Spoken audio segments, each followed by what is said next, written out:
ఇండోనేషియాలో భారీ భూకంపం సంభవించింది. రిక్టర్ స్కేల్పై 7.4గా తీవ్రత నమోదైంది. విషయాన్ని యుఎస్ జియాలజికల్ సర్వే వెల్లడించింది. అధికారులు సునామీ హెచ్చరికలు జారీ చేశారు. భారీగా అలలు ఎగిసిపడే అవకాశం ఉందని తెలిపారు. ఉదయం 6:45 టెర్నిటే అనే చిన్న ద్వీపానికి సమీపంలో మొలుక్కా సముద్రంలో 35 కిలోమీటర్ల లోతులో భూకంపం సంభవించిందని యుఎస్జిఎస్ తెలిపింది.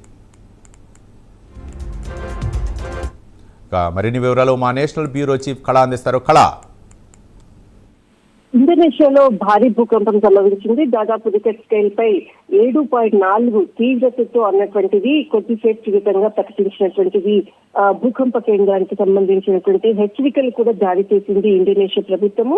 అయితే ముఖ్యంగా దాదాపు ఉదయం 6:45 సంభవించినటువంటి ఏదైతే టెర్నాటే అన్నటువంటి ఒక చిన్న ద్వీపము, ఆ ద్వీపం సమీపంలో సంభవించినటువంటిది మొట్టమొదట 7.8గా 7.8గా ఏదైతే భూకంప తీవ్రతను అంటే కొలమానాన్ని ప్రకటించారో అనంతరం మరికొన్ని సెకండ్ల తర్వాత 7.4గా ధృవీకరించడం జరిగింది. దీనికి సంబంధించినటువంటిది టెర్నేటా అన్నటువంటి ఒక చిన్న ద్వీపం.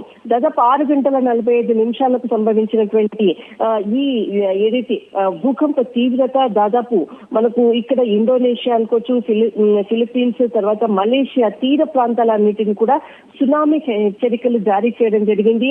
దాదాపు 1000 కిలోమీటర్ల మేర కూడా దీనికి ప్రమాదకరమైనటువంటి పరిస్థితులు ఉంది అన్నటువంటిది మాత్రము ఇక్కడ హవాయి సంబంధించినటువంటిది పసిఫిక్ సునామీ కేంద్రము చాలా కీలకంగా కూడా కొద్దిసేపటి కింద కూడా అంటే సముద్ర తీర ప్రాంతాలకు అనుకోవచ్చు, అటువైపు ఏదైతే టెర్నాట్ ద్వీపానికి చుట్టుపక్కల ఉన్నటువంటి ఒక 1000 నుంచి 2000 కిలోమీటర్స్ సునామీ హెచ్చరికలు జారీ చేసినటువంటిది చాలా ఒక బిగ్ బ్రేకింగ్ అని చెప్పవచ్చు.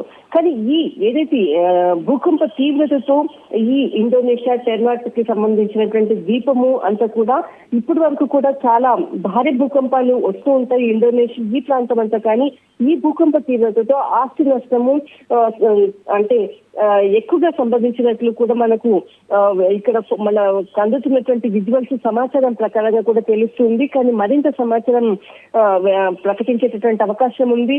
కానీ సునామీ హెచ్చరికలు జారీ చేయడంతో ఒక్కసారిగా కూడా అక్కడ ఉండేటటువంటి విదేశీ పర్యాటకులు ఎక్కువగా కూడా ఉంటారు. ఇండోనేషియా, ఫిలిప్పీన్స్ ఈ ప్రాంతాలంతటి కూడా కొంత ఐ అలర్ట్ ప్రకటించినటువంటిది ఒక బ్రేకింగ్ అని చెప్పవచ్చు. కానీ దీనితో ఎంత ఆస్తి నష్టం, ప్రాణ నష్టం సంభవించింది అన్నది మాత్రం ఇంకా అధికారికంగా సమాచారం అందాల్సి ఉంది. రైట్, థ్యాంక్ యూ కళ.